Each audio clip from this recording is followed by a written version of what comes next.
Hello friends, நீங்கள் Samsung mobile use பண்ணுறீங்கன்னா உங்களுக்கு உண்டான வீடியோ தான் இது.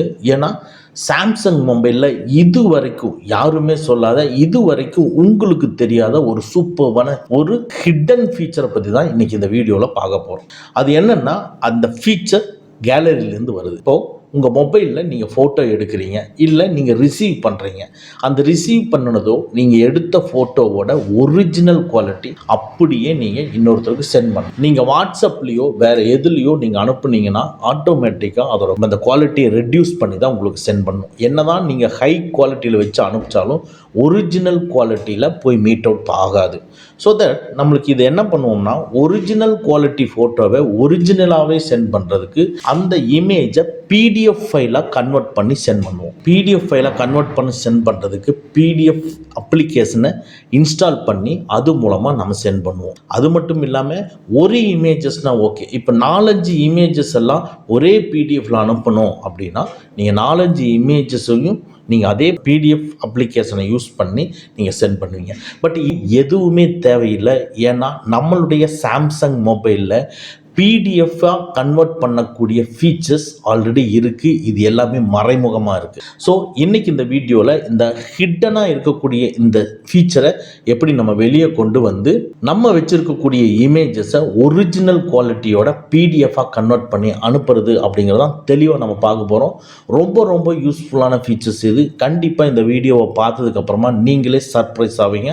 இதை பார்த்து இது ரொம்ப யூஸ்ஃபுல்லாக இருந்துச்சுன்னா சாம்சங் மொபைல் வச்சுருக்க உங்களுடைய ஃப்ரெண்ட்ஸ் அண்ட் ஃபேமிலிஸ்க்கு சென்ட் பண்ணுங்கள். ஓகே, ஸ்கிப் பண்ணாமல் பாருங்கள். வாங்க நம்ம வீடியோக்குள்ளே போகலாம். ஃபஸ்ட்டு உங்கள் சாம்சங் மொபைலில் இருக்கக்கூடிய கேலரியை ஓப்பன் பண்ணுறோம். ஓப்பன் பண்ணிவிட்டு பாட்டமில் பார்த்தீங்கன்னா மெனுன்னு இருக்கும். மெனுவை கிளிக் பண்ணுறோம்.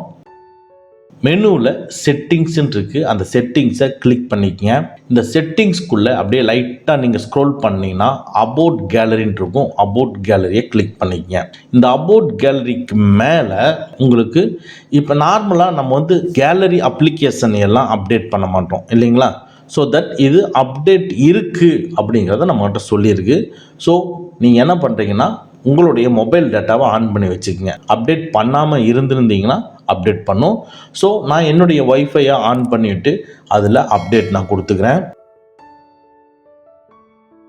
உடனே கேலக்ஸி ஸ்டோர் ஓப்பன் பண்ணி அதில் சாம்சங் கேலரி ஓப்பன் பண்ணி அதுக்குள்ளே அப்டேட் கேட்குது. இது ப்ளே ஸ்டோர் ஓப்பன் பண்ணல, கேலக்ஸி ஸ்டோரை ஓப்பன் பண்ணி கேட்குது. ஓகேங்களா? இதில் அப்டேட் கேட்குது இல்லைங்களா? இந்த அப்டேட்டை கொடுத்துக்குங்க. அப்டேட்டை கிளிக் பண்ணிக்கங்க. ஆட்டோமேட்டிக்காக என்னுடைய இதில் ஒரு 53 MB வந்து அப்டேட் பண்ணாமல் இருக்குது. ஸோ தட் அப்டேட் பண்ணட்டும். ஓகே, இப்போ அப்டேட் பண்ணி முடிச்சாச்சு இந்த கேலரி அப்ளிகேஷனை. டோட்டலாக வெளியே வந்துட்டு மறுபடியும் நம்மளுடைய ஹோம் ஸ்க்ரீன்லேருந்து கேலரியை ஓப்பன் பண்ணுறோம். ஓப்பன் பண்ணிவிட்டு அப்படியே பாட்டமில் பார்த்தீங்கன்னா மெனுன்னு இருக்கும். மெனுவை கிளிக் பண்ணுறோம். மெனுக்குள்ளே செட்டிங்ஸை கிளிக் பண்ணுறோம். செட்டிங்ஸ்குள்ளே அப்படியே லைட்டாக நீங்கள் ஸ்க்ரோல் பண்ணிட்டு போனீங்கன்னா பாட்டமில் அபவுட் கேலரின்னு இருக்கும். அபவுட் கேலரியை கிளிக் பண்ணிக்கங்க. இந்த அபவுட் கேலரிக்குள்ளே இப்போ நம்ம அப்டேட் பண்ண இடத்துக்கு போயிடுச்சு. ஓகேங்களா? இங்கே தான் அந்த ட்விஸ்ட் இருக்குது. என்னென்னா, இங்கே தான் அந்த மறைமுகமாக அந்த ஃபீச்சரை வச்சுருக்காங்க. இப்போ என்ன பண்ணணும்னா, நம்ம வெர்சன் அப்படின்னு சொல்லிட்டு உங்களுக்கு என்ன வெர்சன் வந்திருக்கோ அந்த வெர்சன் மேலே ஒரு 5 டைம்ஸ் ப்ரெஸ் பண்ணுங்கள். அந்த ப்ரெஸ் பண்ணுறது ஒரு வேளை நம்பர்ஸ் தப்பாக இருந்ததுன்னா அகைன் அண்ட் அகைன் ப்ரெஸ் பண்ண வேண்டியதாக வரும். நான் வந்து டோட்டலாக 5 டைம்ஸ் ப்ரெஸ் பண்ணால் போதும். சரிங்களா? அதனால் கரெக்டான இடத்துல வச்சு அந்த வெர்ஷன் மேலே வச்சு நீங்கள் ப்ரெஸ் பண்ணுங்கள். நான் ப்ரெஸ் பண்ணுறேன் பாருங்கள். ப்ரெஸ் பண்ணும் பொழுது அங்கே சொல்லுது gallery labs will be enabled 2 times. இன்னும் 2 டைம் ப்ரெஸ் பண்ணிங்கன்னா கேலரி லேப்புங்கிறது ஒன்று ஓப்பன் ஆகும்னு சொல்லுது. ஓகேங்களா? மறுபடியும் நீங்கள் ப்ரெஸ் பண்ணுங்கள். ஒரு 2 டைம் நீங்கள் ப்ரெஸ் பண்ணுங்கள் அகைன். ஓகேங்களா? இப்போ பாருங்கள் கேலரி லேப்ஸ் இஸ் எனேபிள்டு. இப்போ நான் உங்களுக்கு ஷோ பண்ணுறப்போ ஒரு 5 to 7 டைம்ஸ் ப்ரெஸ் பண்ண மாதிரி தான் தெரியும். பட் நான் நிறைய டைம் ப்ரெஸ் பண்ணியிருக்கேன். அதே மாதிரி நீங்கள் கரெக்டான பொசிஷன் வச்சு இந்த கேலரி லேப் ஓப்பன் ஆகிற வரைக்கும் ப்ரெஸ் பண்ணிக்கங்க. இப்போ ஓப்பன் ஆயிடுச்சு. ஓப்பன் பண்ணினதுக்கு அப்புறமா டாப் லெஃப்டில் இருக்கிற ஏரோ மார்க்கை கிளிக் பண்ணி 1 ஸ்டெப் வெளியே வந்துடுங்க. இப்போ கேலரி செட்டிங்ஸ்குள்ளே இருக்கிறோம். செட்டிங்ஸ்குள்ளே பாட்டமில் பார்த்தீங்கன்னா அபவுட் கேலரி இருக்கும். இப்போது கேலரி லேப்ஸுங்கிறது ஒன்று ஓப்பன் ஆயிடுச்சு. இப்போ கேலரி அது எங்கே இருக்குன்னா அபவுட் கேலரிக்கு கீழே லைட்டாக நீங்கள் ஸ்க்ரோல் பண்ணிங்கன்னா கேலரி லேபுங்கிறது வந்துருச்சு. இப்போ இந்த கேலரி லேபை கிளிக் பண்ணிக்கங்க. இந்த கேலரி லேப்குள்ளே நிறைய ஆப்ஷன்ஸ், நிறைய ஃபீச்சர்ஸ் இருக்குது. அதை பற்றி நம்ம அப்புறமேல் பார்ப்போம். ஆனால் இப்போ இந்த கேலரிக்குள்ளே இருக்கக்கூடிய இமேஜஸை பிடிஎஃபாக கன்வெர்ட் பண்ணணும். அந்த ஃபீச்சர் எங்கே இருக்குங்கிறத பார்ப்போம். கேலரி லேப்குள்ளே லைட்டாக நீங்கள் ஸ்க்ரோல் பண்ணுங்கள். பாருங்கள், சேவ் ஆஸ் பிடிஎஃப் அப்படின்னு சொல்லி ஒரு ஃபீச்சர் இருக்குது. இதுதான் இந்த ஹிடன் ஃபீச்சர். இதை நீங்கள் எனேபிள் பண்ணுங்கள். எனேபிள் பண்ணிவிட்டு டோட்டலாக இதிலேருந்து வெளியே வந்துடுங்க. இப்போ வெளியே வந்தாச்சு. இப்போ உங்களுக்கு ஷோ பண்ணுங்கிறதுக்காக எங்கிட்ட இருக்கிற எல்லா விண்டோவையும் க்ளோஸ் பண்ணிவிட்டு மறுபடியும் கேலரி ஓப்பன் பண்ணுறேன். ஓப்பன் பண்ணிவிட்டு இதில் இருக்கக்கூடிய ஒரு 4 to 5 இமேஜஸை ஒரே பிடிஎஃபாக எப்படி கன்வெர்ட் பண்ணுறதுங்கிறத பார்ப்போம். நான் ஒரு 4 இமேஜஸை செலக்ட் பண்ணிக்கிறேன். செலக்ட் பண்ணிவிட்டு அப்படியே பாட்டமில் போனீங்கன்னா கிரியேட்டுன்னு இருக்கும். கிரியேட்டை கிளிக் பண்ணுங்கள். நம்ம முதல்ல பார்த்தது கிஃப் இமேஜும் கொலைட்ஸ் மட்டும் தான் பார்த்துக்கணும். இப்போ பாருங்கள், சேவ் ஆஸ் பிடிஎஃப்ங்கிறது டிஸ்பிளே ஆகுது. ஸோ இந்த சேவ் ஆஸ் பிடிஎஃப்ங்கிறத கிளிக் பண்ணுங்கள். இது கேன்சல் டிஃபால்ட் ரிவர்ஸ்ன்னு சொல்லுது. டிஃபால்ட்டுங்கிறத கிளிக் பண்ணிக்கங்க. கிளிக் பண்ண உடனே ஆட்டோமேட்டிக்காக உங்களுக்கு பிடிஎஃப் ஃபைல் கன்வெர்ட் ஆகி பிடிஎஃப் ஃபைலாக சேவ் ஆயிருச்சு உங்களுடைய மொபைலில். ஆனால் அது கேலரியில் ஷோ ஆகாது. ஏன்னா கேலரியில் ஃபோட்டோஸ் அண்ட் வீடியோஸ் மட்டும்தான் உங்களுக்கு ஷோ ஆகும், பிடிஎஃப் ஃபைலு ஷோ ஆகாது. அப்போ இந்த பிடிஎஃப் ஃபைல் எங்கே இருக்குது? இப்போ டோட்டலாக இந்த கேலரியிலேருந்து வெளியே வந்துடுவோம்.